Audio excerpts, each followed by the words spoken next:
Welcome to Sales Talk for CEOs. I'm glad you're here. I'll be interviewing CEOs who have successfully scaled their B2B sales organization. In each episode, I'll start by uncovering the sales background of each CEO, dig into the strategies they use to build their sales organization, and wrap it up with what the future holds. We'll cover the good, the bad, and the ugly of scaling a sales organization. I'm your host, Alice Heiman.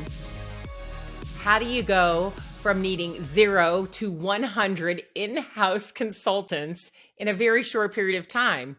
Well, obviously, you have to increase your sales.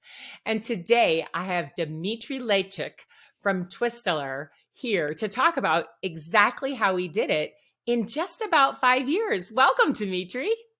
Thank you very much. Let me say hello to the audience. I hope my story will be more or less of interest. I will try my best. So thank you, Alice, for inviting me. And yeah, let's go. Well, we're delighted to have you all the way from Poland. This is the great miracle of the internet, right? We always get to talk to people halfway around the world or all the way around the world. That's true. Yeah, it's amazing how you can build a company and work internationally, being located yourself somewhere in Europe and work with customers over the world, like in US, Australia, Asia. That's what we are doing. Yeah, Yeah, amazing. it's awesome. So you are the number one Salesforce consulting partner in Denmark. And as you just mentioned, you work with customers all over the world. But okay, tell us exactly what does Twistellar do and how did you start to work all over the world? Oh yeah. We are trying to help companies to build the maximum, to get the maximum out of their Salesforce investments. So we are a Salesforce consulting company, and we literally help to configure and customize Salesforce to do the best for a specific business somewhere in the world, in the faraway country. Yeah, one of the things that I've learned about Salesforce over the many plus years that I've been in this business is that people buy Salesforce and somehow think it's going to be just like plug and play. You just turn it on and then the salespeople can use it.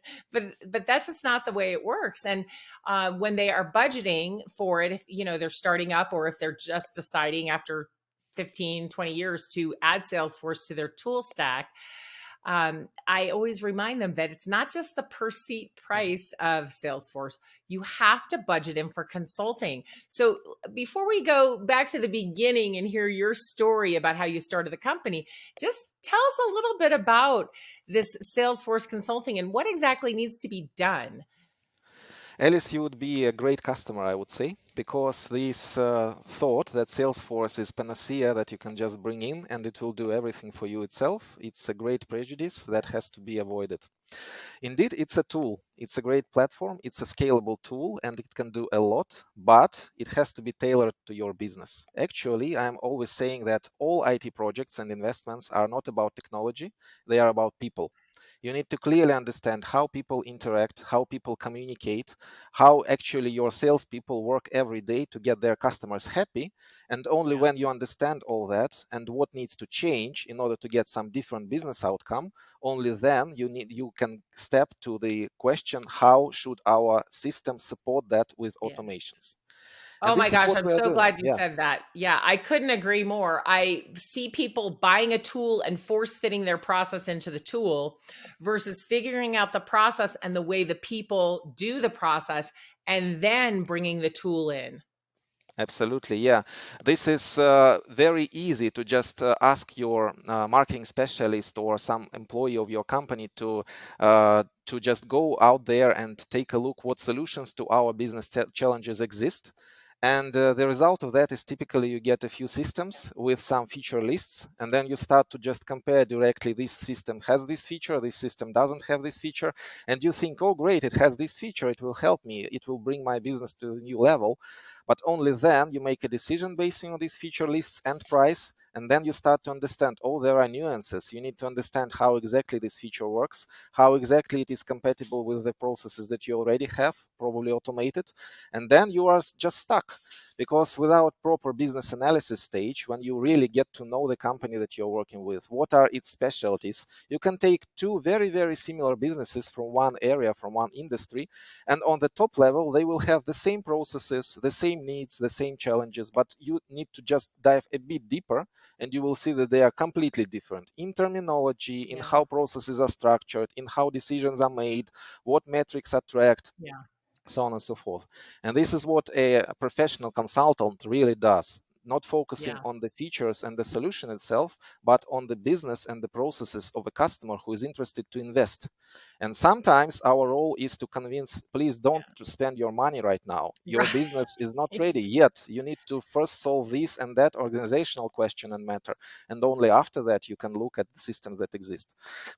So A that's what we're hundred doing. Yeah. percent. I mean, it makes my heart warm to hear you say that. Sometimes you're just not ready yet. So do these things first to get yourself ready because I've seen, Salesforce and other CRMs 10 years later, what a mess. Oh, yeah. And people can't pull the data out that they need. They have to export everything to spreadsheets and reorganize it. I'm like, no, that is what Salesforce or your CRM does. You should not have to export everything into spreadsheets. So this is just so fascinating to me because it's such an important role that you play in the world of sales. But let's rewind and go all the way back to when you started this company, when there were zero consultants and when you didn't sell all over the world. And tell us what you were doing. I know that you have two co-founders. And so I imagine the three of you were just sitting around one day and decided to start a company, right? Uh, like almost like that. I have a long story. Before founding Twistellar, I was for 15 years co-owning and managing a group of companies involved in wholesale and retail sales and Mhm. manufacturing, and we were working in Eastern Europe. And I spent a lot of efforts to automate the business myself. And I actually was sitting on the opposite side of the table, right? I was speaking Mhm. with IT integrators who were trying to help me automate my business and get some different results. And I was acting as this business stakeholder who doesn't want to know in details how it works, but would like to get the right solution, right? And Right. so I acquired a lot of experience how automations can be done in the right way or in the wrong way, and went through many mistakes on that path. But afterwards, after those 15 years, I thought that, all right, great, I'm active in Eastern Europe. How I can go global? I just wanted to grow as a professional and try to apply the skill set to a more global market. And I intentionally started to look for an industry or a market niche where I would be able to apply this skill set. And I met Salesforce by pure coincidence. Like one my acquaintance said to me that, look, there is Salesforce. It seems to be interesting. Maybe you would be interested to do something there. I took a look at Salesforce and I found this domain to be very attractive because, first of all, it's very well structured. You can really understand who is doing which kind of services, what people are available, what certificates do they have. And to me, such a structure was a sign that I could come up with some specific positioning on this market. Because I believe that in sales, the very first step that needs to be done is the proper positioning. How you are different from our other Yeah. companies? What different can you bring to the table? And Well, without pause that, there for a second. Did yeah, you yeah. do any selling? You mentioned you were, working with these other companies. Did you personally do any selling when you were younger working? When I was managing my own business for 15 years in the real sector economy, I didn't do any sale myself, but I was Mhm. managing the sales system, like inventing some kind of motivation schemes of salespeople, doing some product management, pricing management, these kind of things. But I was never one-on-one with a customer, with a challenging customer over the table. So nothing like that. It was a completely new Okay. experience to me and a huge challenge because I'm actually quite an introvert myself. So you can Right. imagine how hard it was for me to really cross over myself and start speaking with people who are not that much interested in speaking to me actually in the beginning. Right, right. Yeah, So yeah. you had this idea and you researched Salesforce and you thought this is a great structure and you felt like you could really make an impact there. You felt like you could position yourself in the market, which you said was very important. And I completely agree. How did you find your partners, your co-founders? Occasionally, again, my strong belief is that you can be successful when you are combining when several factors are combined. First of all, you have to be lucky. If you don't have enough luck, you will most probably not able to achieve anything. Second thing, you have to be very active. You have to be very energetic. You need to really try and catch every opportunity that is around you. And there are plenty of opportunities. You just need to understand how to notice them. And third thing, you have to be extremely hardworking and diligent. If you combine these three factors, then there is a very good chance that you will succeed. But if you won't catch your luck, you can do anything you can, but will be no result. So I think I would say that we are really lucky that we occasionally met each other. I didn't know my partners before I Yeah. had a thought to found a company. So we got acquainted with over some mutual acquaintances, and that's it. We just spoke together, and again, luckily, we matched by characters, by, I don't know, goals, by ambitions, Yeah. by those Yeah. traits that help us to get over to success. It is a huge, portion of luck. I think we're blessed. Well, I think luck, you mentioned opportunity and kind of being aware, and I think we can make our own luck to some degree if we have our eyes open and we're Yeah, looking, because I think we miss people miss a lot of things because they're not open, right? You absolutely, got lucky because you were looking, right? And absolutely. then you did find people who were a good fit and they believed what you believed, and Yes, so the three of you were able to begin. yes, yes, exactly. You need to look for luck, then you have to find it, and then you have to work hard. That's the That's recipe. right. Yeah, very good. All right, so you started the company. And what did you offer in the beginning, and who did the selling? I did all selling myself, and actually, I'm doing quite the bigger part of it still because sales is trust. And the first thing that we wanted to communicate is that we are different. We not only can do some technical stuff, there are plenty of places where Sure. you can get technical services, but relying on this huge business expertise acquired during those 15 years of my previous career, I would say, we could really understand the actual business needs of a company. And we could connect this business world with the technical world.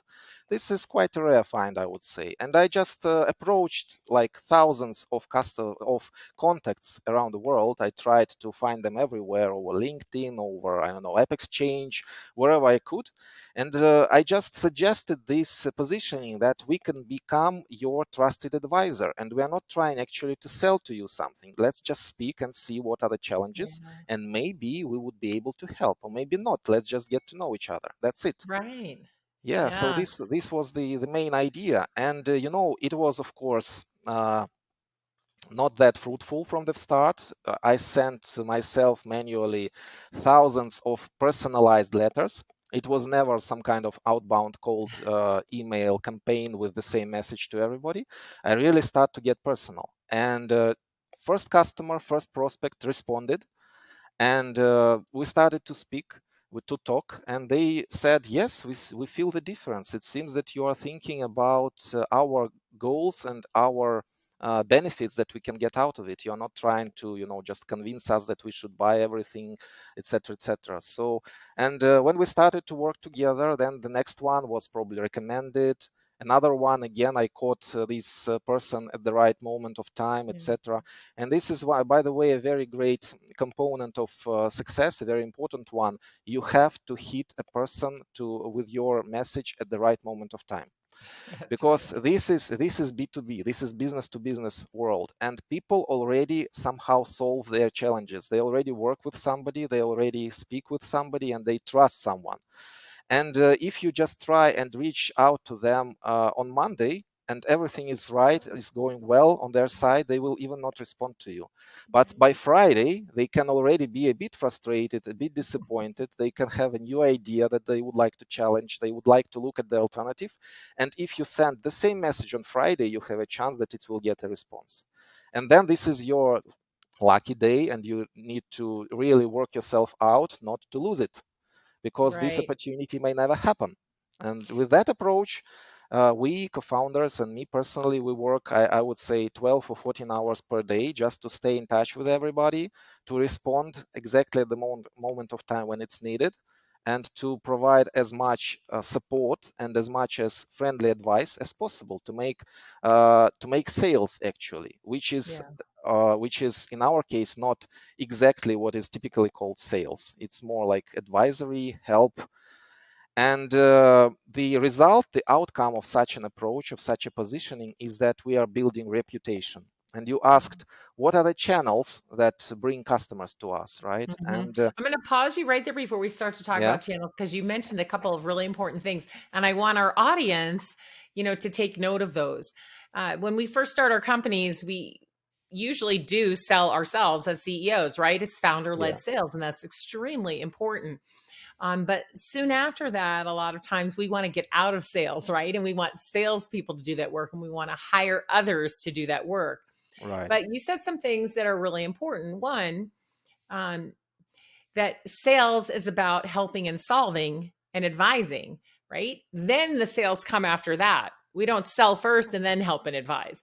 But too many companies are trying to do that. They just go right in for the sale and then they'll start helping and advising. Well, it's just simply not working today. It might have worked years ago, but it doesn't work anymore.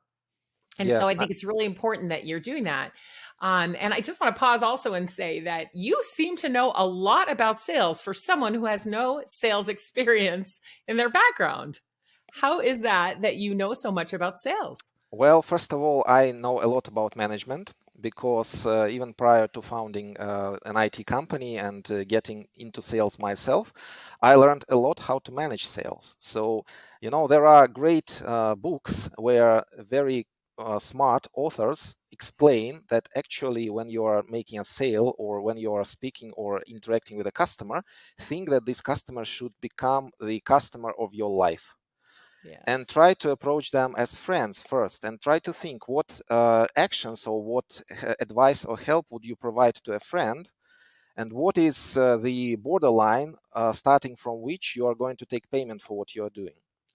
and Right. then and then each company can define themselves what is the level of flexibility that they can offer to the market, and with that, and basing on the competition that's out there, you can understand how different you can be. And Right.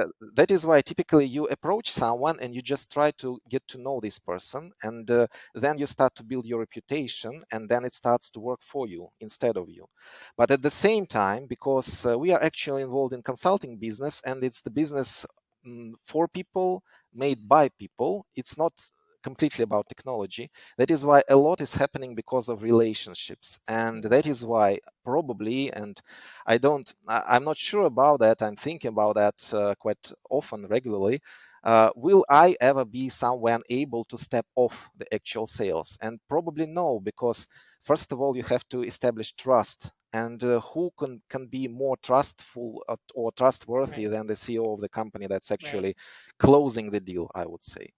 So if Right. we are speaking about this evolution, like how did I come from these initial attempts to try and find some customers to the level of understanding of the sales process where I am today, I would say that happened due to different mistakes that were made, numerous attempts that were made, and I would say also sleepless nights of staying in touch whenever it was needed with customers across the globe. Yeah. And right now, the sales process, to my understanding, is quite well structured when it is possible to establish the initial connection, and many people in the company can do that. But in the end, when the business stakeholder is actually deciding who is trustworthy enough to get this money that they are ready to spend, this is where you need to provide and demonstrate the ultimate, the maximal authority that this decision will Yeah. be actually protected, and that the company will bear the responsibility for that. Yeah, absolutely. And I always say that the CEO will always have a role in sales, but that role will change as the company matures. So Absolutely. I love your approach of staying involved in sales. And you may, have people around you, a sales team, customer success people, subject matter experts, sales engineers, who are all going to be part of the team to help the customer trust you and feel supported and feel that you're going to give them the best solution and all of that. But in the end, the CEO can open the doors with their relationships and their network. And so can anyone in the company, of course. But then the CEO can also help close the doors. Not that they should do the salesperson's job for them, but that there are many ways that the CEO could make it so much easier to buy, right? And really, the sales process today is the buyer's journey. It's how does the buyer want to work with you? Where does your company intersect with the buyer in their journey? Like you said, at that moment in time when they're ready to buy, but maybe it's not today. So we want to keep bumping into them on their journey so that when they are ready, they're going to buy from us, right? Yeah, exactly. You have to build this trust, and it's a hard work Yeah, actually. You can it spend a is. lot of time. I remember the customers who were met or were approached by Twistellar, I would say, I don't know, 2 years ago, and we started to work together just recently, just maybe a Right. week or two ago.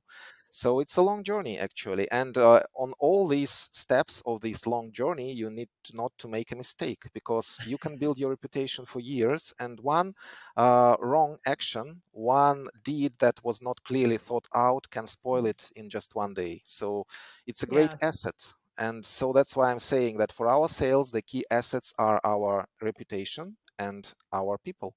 This is what Yes. actually brings the company forward. 100%. And now you have built this beautiful network of customers who know you and trust you and would gladly introduce you to others and speak highly of you, which makes it easier for everyone at your company that sells. So Absolutely. let's go back to the channel. So you started doing the selling. You mentioned that you did a great job, and so you got some referrals. In other cases, you reached out. It just happened to be the right time, a little bit of luck, right? Get them at the Yes. right time. Yeah. But then when you really wanted to start growing even more, what kinds of things did you do and how did you use the channel? Well, first of all, we just started to do that in a better way. Like we already knew what are the typical challenges, what are the typical expectations of customers who started to work with us, and why did they do that? That is why we started to tailor our messages, our pitches a bit better to the specific industries or specific people that we met. Yeah. Second thing, we understood that it's very, very important, as you are saying, to really properly utilize this network that we are working with, because we live in a modern world and it's Yeah. quite dynamic, and people tend to change their jobs more or less Yes. regularly, right? And many companies don't actually realize that when they start working with somebody, especially if we're not talking about a huge, large enterprise business, Right. people get to know you even if they don't work directly with you. And it's better if you start tracing where they are now and try to get connected and establish some relations with not just salespeople or with not just management of the company that's working with you, but all other people who make the overall flow happen, right? There are a lot of great people in the customer organization that actually either benefit from your work because they're using the solution that you have just configured, or just know that you are, a man of your word, that you are fulfilling promises, and it's not Yes. something that you can be completely confident of speaking with a new company, right? Because there are different people on the market, and you have to be careful how to trust your money to somebody you don't Right. know enough. It's an important thing. So people get to know you, and then people change their job, and they want probably either to continue working with you because they had a positive experience, or they have a chance to recommend you to somebody who is asking. It takes emotions and it takes energy, but that pays off. I'm really tracking the cases when we didn't have any hope that a particular engagement would grow to something big, but we always treated this customer as if this customer were a really important major customer for us, and then it turned out to grow from, let's say, 1000 per month to 100,000 per month, just because they met this opportunity that they were confident they can Yeah. pursue it because they have such a reliable partner as Twistellar. So Right. coincidences happen, and it's always a matter of reputation, efforts, hard work, and luck. Right. Well, and I do think you, like you said, it is work to take care of your network. It is work to stay in touch with these people and to nurture those relationships because they're not all ready to buy at this moment. Maybe they can never buy, but maybe they can introduce you. So we have to build these networks and nurture them. And what we see out there in the marketplace with every different type of company, I mostly work with tech and software, and companies like yours who provide services around tech and software. They're sending 25 years olds out with a list of, the person lives in LA and they're calling companies in South Dakota who don't know them, have never heard of their company. They have no credibility. They have no referral network, nothing. And they're expecting those sales reps to have success. And it just boggles my mind. So I think, what you're saying is so important. Everyone in the audience really needs to take heed of this.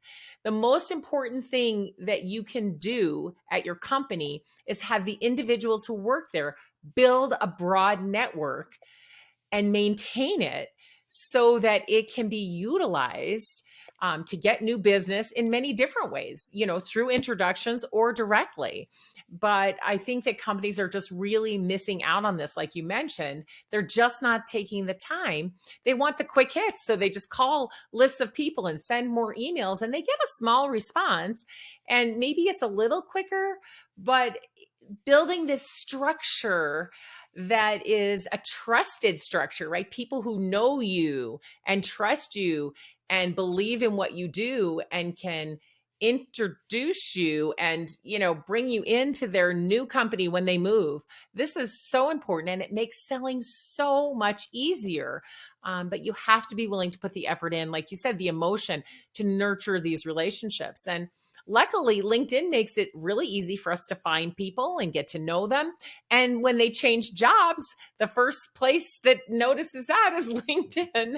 So you can follow them and congratulate them and again nurture that relationship.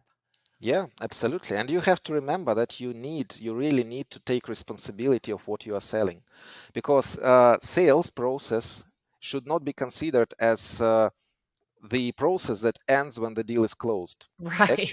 Actually, it ends when the work is done and the customer is happy. Right. And if you are not ready to actually track all the steps of this long journey of the customer, especially if we are talking about some long-term project, if your salespeople do not take care of what the customer actually will think Right. about these sales in some time afterwards, or maybe in half a year, in a year after they actually completed the project with you, if they don't care, they will not be able to really build this trust and really That's understand the value that they are bringing, and maybe adjust some messages that they are communicating and delivering as well. That's very important. If the company has sold something, it has to bear the responsibility that the customer is happy. Sometimes the company can sell something wrong. I would say some mm-hmm. solution, some product, some service that's not completely applicable or useful to the customer, and it takes authority and moral dignity to actually admit that. And at Right. that Some time, courage. You have to say, yeah, hey, some we made a courage. mistake, right? Yes, Let's fix yes. it. And try to fix it and take the expenses of fixing it on yourself as a company. That's crucially important, because when somebody trusts you, Yeah. it's important that they know that if something goes wrong, you will not leave them. You will bear the Right. responsibility, and then they will trust you again and again, and they will recommend you to anybody. And we Yeah. had such mistakes, yeah, when we sold a project that we thought would take 100 hours to implement, and it turned out to be 500 hours for some reason. We took all the extra hours on us. Yeah.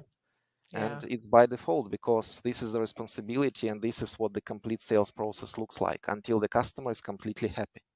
That's right. So today, instead of just counting how many customers we have, we want to count how many successful customers we have because the rest really don't matter. Because, like you said, it breaks the cycle. You're not going to get those referrals, keep those relationships so that when they move, they bring you into the next company if you don't do it well in the first place. And I don't know if you've read Winning by Design. It was written by Jacques van der Kooi. Do you know that one? Yeah, I've heard about this particular book. Yeah, Yeah, so he talks about the funnel as a bow tie. So he turns the funnel on its side. So like, here we are entering, getting to know your company, and the buyers knowing your company and working through their journey to where you close the deal, right? And then the bow tie opens back up on the other side, because now I'm your customer, and now you're going to help onboard me and make sure that's a smooth process, make sure we get user adoption, sell us other things that we need as we move through, so that we become a customer for life. As you mentioned earlier, we don't just want a customer, we want a customer for life. So we have to approach it that way. And using this bow tie method, we really think about what happens after the deal closes. And that's where the real magic comes in, Oh because yeah. that's how you've gained their trust now, and you're going to show them that you're going to keep their trust and deliver as promised and make sure that they have an exceptional experience. Absolutely. Yeah, that's true. And that is why it's a long journey. And that is why a CEO should really be involved in all the stages and understand very well that the sales ends when the customer is actually happy. Then you can start thinking about the new sale to this customer. Yeah. That's true. Well, and as you scale, right, the CEO can't be involved in every single thing that happens with every single customer. And this is why I think it's so important to build out customer success as a model, inside of your company, because these are the people who are going to take it from there, from the close of the deal, and nurture and really care for those customers, and then bring the sellers or the CEO back in whenever that person is needed. So they're kind of the caretakers of your customer. That's true. And it depends very much on the scale of the company. And probably I was not lucky enough to grow to something bigger yet. Yeah. But for the companies of the scale that I actually managed, I had enough energy to really act as the, last mile decision maker for any question of any customer. Meaning that even if when we were acting as a retail company that was selling some different construction materials or some specific things to end users, my direct mobile phone number was published on the homepage of the website, saying that Wow. if you have any questions, you can ring CEO directly and you will get help. And Wow. this approach actually is the best declaration of the responsibility and the attitude to the customers that, to me, Mm. can be demonstrated by a company. That if you are treated wrong, to your opinion, you can always directly contact the CEO. So Truly, truly remarkable, Dmitri. I applaud you for how you've grown this company, and the efforts and the care that you take. Um, it's very admirable, and I thank you so much for sharing that with all of us. I'm curious what's coming next. So you've grown quite a bit in the 5 years since you started. What's next?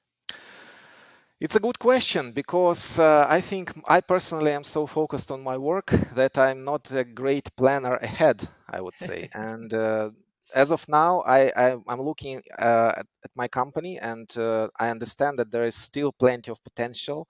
There are many businesses that could benefit on our services, and still we have a great job to do to tell these businesses about that. They don't know yet. Right. And Salesforce market is huge, and we as a Yes. company are so small that I think it can easily be a lifetime adventure.